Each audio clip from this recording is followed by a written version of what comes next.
ఒక అడవిలో చెట్టు మీద అక్కా చెల్లెలైన 2 తుని పిచ్చుకలుండేవి. అవి రెండూ చాలా గయ్యాళివి. వాళ్ళు ఉంటున్న చెట్టు మీద ఏ పక్షిని గూడు కట్టుకొనిచ్చేవి కావు. ఒకరోజు అవి రెండూ పక్క అడవిలో ఉంటున్న తమ తల్లికి అనారోగ్యంగా ఉందని తెలియటంతో వారం రోజుల పాటు పక్క అడవికి వెళ్తాయి. వారం తర్వాత తిరిగి వచ్చిన వాటికి అవి ఉంటున్న చెట్టు మీద ఒక ఊర పిచ్చుక గూడు కట్టుకొని ఉండటం కనిపిస్తుంది. అది చూసిన తుని పిచ్చుకలకు ఎక్కడలేని కోపం వస్తుంది. అవి ఊర పిచ్చుకతో, ఏ పిచ్చుక, మేం లేని చూసి మా చెట్టు మీద గూడు కట్టుకుంటావా? మర్యాదగా నీ గూడు వదిలి ఈ చెట్టు మీద నుండి వెళ్ళిపో, లేకపోతే మేమేంటో చూపిస్తాం. ఈ అడవి అందరిది కదా, మరి ఈ చెట్టు మీద గూడు కట్టుకోవటానికి మీ అనుమతి ఎందుకు? ఇప్పుడు నేను గుడ్లు పెట్టే సమయం. ఇప్పటికిప్పుడు వేరే చోటుకు వెళ్లి గూడు కట్టుకోవాలంటే నా వల్ల కాదు. కావాలంటే నేను గుడ్లు పెట్టి పిల్లలు పుట్టిన తర్వాత వాళ్ళని తీసుకుని వెళ్లిపోతాను. అప్పటి వరకు ఇక్కడ నుండి కదిలే ప్రసక్తే లేదు అని ఖచ్చితంగా చెబుతుంది ఊర పిచ్చుక. దాంతో తుని పిచ్చుకలకు ఎక్కడలేని కోపం వస్తుంది. మేం చెప్పినట్లు చెయ్యలేదు కదా, నువ్వు పిల్లల్ని ఎలా కంటావో మేము చూస్తాం అంటూ అక్కడి నుండి వెళ్లిపోతాయి తుని పిచ్చుకలు. తరువాత రోజు నుండి గుడ్లు పెట్టడం మొదలు పెడుతుంది ఊర పిచ్చుక. కొద్ది రోజులకు తుని పిచ్చుకలలో ఒక పిచ్చుక కూడా గుడ్లు పెడుతుంది. ఊర పిచ్చుక మీదున్న కక్షతో ఒకరోజు అది లేని సమయం చూసి దాని గుడ్లన్నీ గూట్లో నుండి క్రింద పడేస్తాయి తుని పిచ్చుకలు రెండు. సాయంత్రానికి గూటికి తిరిగి వచ్చిన ఊర పిచ్చుక గూట్లో ఉండవలసిన తమ గుడ్లు గూటితో పాటు నేల మీద పడి ఉండడం చూసి బోరున విలపిస్తుంది. అది చూసిన తుని పిచ్చుకలు లోపల నవ్వుకుంటాయి. ఆ రోజు రాత్రంతా చెట్టు మీద కూర్చొని ఏడుస్తూ ఉంటుంది ఊర పిచ్చుక. మరుసటి రోజు తుని పిచ్చుకలు రెండు బయటకు వెళ్లగానే పక్కనే ఉన్న మరో చెట్టు మీదున్న ఉడత ఊర పిచ్చుక దగ్గరికి వచ్చి దాని గుడ్లు తుని పిచ్చుకలే పగలగొట్టాయని చెప్పటంతో కోపంతో రగిలిపోతుంది ఊర పిచ్చుక. ఆ రోజు సాయంత్రం తుని పిచ్చుకలు వచ్చేసరికి తుని పిచ్చుక గుడ్లు ఉండవలసిన స్థానంలో అచ్చం గుడ్లలాగానే ఉన్న రాళ్లను పెట్టి తుని పిచ్చుక గుడ్లను తీసుకుని వెళ్లిపోతుంది ఊర పిచ్చుక. ఇదేమీ తెలియని తుని పక్షులు తమ దెబ్బకు భయపడి ఊర పిచ్చుక చెట్టును వదిలేసి పారిపోయిందనుకుని సంతోషపడుతూ ఉంటాయి. అలా కొన్ని రోజులు గడిచిపోతాయి. తుని పక్షి గూట్లో ఉన్న గుడ్ల నుండి ఎన్ని రోజులైన పిల్లలు బయటికి రాకపోవడంతో ఒకరోజు తుని పక్షి అసహనంగా ఒక గుడ్డును నేల మీదకేసి విసిరేస్తుంది.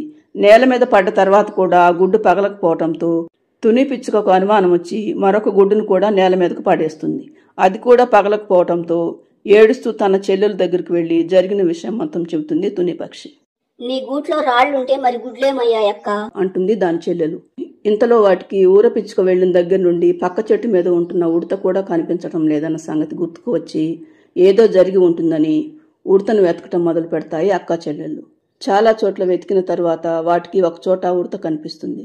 మర్యాదగా నిజం చెప్పు, నా గుడ్లేమయ్యాయి అంటుంది తుని పక్షి. ఉడత తుని పక్షికి భయపడి జరిగిన విషయం మొత్తం చెబుతుంది. దాంతో తుని పక్షులు రెండు ఉడతను పక్షులకు రాజైన గద్ద దగ్గరికి తీసుకువెళ్తాయి. తుని పక్షులు చెప్పినది విన్న గద్ద,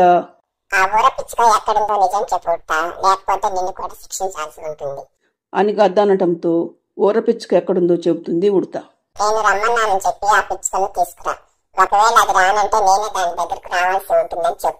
అని గద్ద అనటంతో ఉడత వెళ్లి ఊర పిచ్చుకను దాని దగ్గరున్న తుని పక్షి పిల్లలను తీసుకుని వస్తుంది. చూశారా మహారాజా, ఈ పిల్లలు నాలాగే ఉన్నారు కాబట్టి నా గూట్లో రాళ్లను పెట్టి నా గుడ్లను తీసుకువెళ్ళింది ఈ ఊర పిచ్చుక. అందుకు గాను ఈ ఊర పిచ్చుకకు సరైన శిక్ష వేసి నా పిల్లలను నాకు ఇప్పించండి అంటుంది తుని పక్షి. అప్పుడు గ్రద్ద ఊర పిచ్చుకతో అని అడుగుతుంది. నేను ఈ తుని పక్షి గుడ్లను తీసుకువెళ్ళిన మాట నిజమే మహారాజా. మీరేమోమంటే దాని పిల్లలను దానికి ఇచ్చేస్తాను. కానీ నా పిల్లలు ఈ భూమి మీదకి రాకముందే ఈ తుని పక్షులు రెండు వాటిని చంపేశాయి. మరి నాకు న్యాయం ఎలా చేస్తారో చెయ్యండి అంటుంది ఊర పిచ్చుక.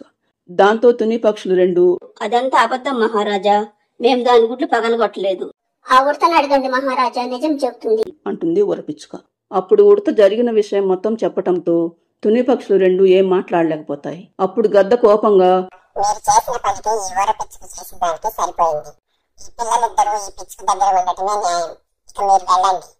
ఈ పిచ్చుక జోలి గాని దాని పిల్లల జోలి గాని వెళ్లారో మీరు ఈ అడవిలో నుండి వెళ్లిపోవాల్సి ఉంటుంది. జాగ్రత్త అనటంతో తుని పిచ్చుకలు రెండు ఇక చేసేదేమీ లేక తమకు సరైన శిక్ష పడిందనుకుని అక్కడి నుండి వెళ్లిపోతాయి.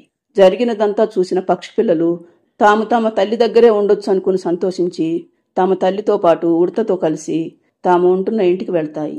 ఫ్రెండ్స్, ఈ స్టోరీ నచ్చితే లైక్ చేయండి, ఛానల్ను సబ్స్క్రైబ్ చేసుకోండి.